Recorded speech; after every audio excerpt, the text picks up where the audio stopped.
They've run out of room at the morgue, but they haven't run out of respect for the dead at Cremona Hospital.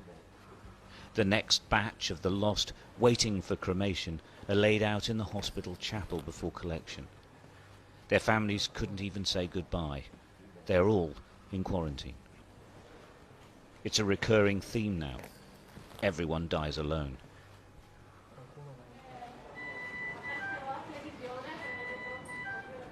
They came from here, the hospital's intensive care unit, which is on the brink of collapse.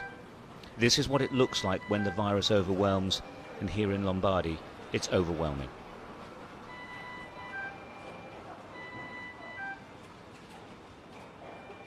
These patients are critically ill. In all probability, they won't make it. The staff have no cure available to them. They're just trying to keep them alive. Every 13 to 16 hours, they turn the patients over to relieve the pressure on the lungs. Without doubt, she wouldn't survive without constant attention. The patients are highly contagious. Where possible, they're observed from a distance, but most of the time, that isn't possible.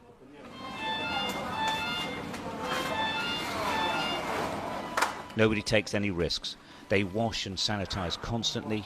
Gloves, masks and protective clothes are regularly changed. In truth, these men and women are exhausted. The system is at breaking point, and they are as well. But they keep going. They aren't the front line in this war. They are the only line. It's a very dangerous, is a disaster, is a tsunami. And we are here 12 hours a day. Only we are go to home for a few hours and come back here for the work, because we are here for the patients. The first, perhaps only bit of good news for the teams here is this man. We couldn't approach him, he's still too weak, but he waved. He is recovering. After 2 weeks, he is getting better.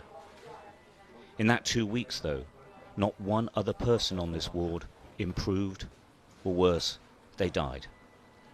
What's really interesting here is that now they've had to extend the intensive care unit, but now it is absolutely full. It's absolutely full in every hospital in Lombardy. They're hoping that some can be taken away. And the other really frightening development is that the patients are getting much, much younger because they are not being treated in hospital because there's no room for them. And that is a big, big change, because the virus has mainly affected the older age groups. Now they're talking about people in their 30s and 40s. That hasn't been seen anywhere so far.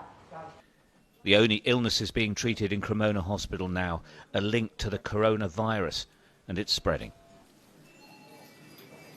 We opened this side of the department to intensive care only yesterday, and today it's already full.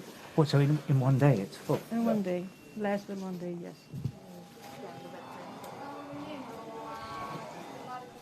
Emanuela Catanacci is a neurosurgeon normally. Now she's working in intensive care. She asked to send a message to the world. Lockdown. If you can see what's happened in other country or in other part of your country and wait to do something, I think now it's not more an option. Maybe at the beginning we didn't know exactly what would be happen, but now we know what happened. It's you don't think that it's happening here and it can't happen everywhere else. It will. Because it will, if you don't do anything to stop it. In Lombardy, they haven't run out of hope, but they're struggling with pretty much everything else. They're waiting for the epidemic to peak, but it could be weeks. It could be much longer. Stuart Ramsey, Sky News, Cremona, Italy.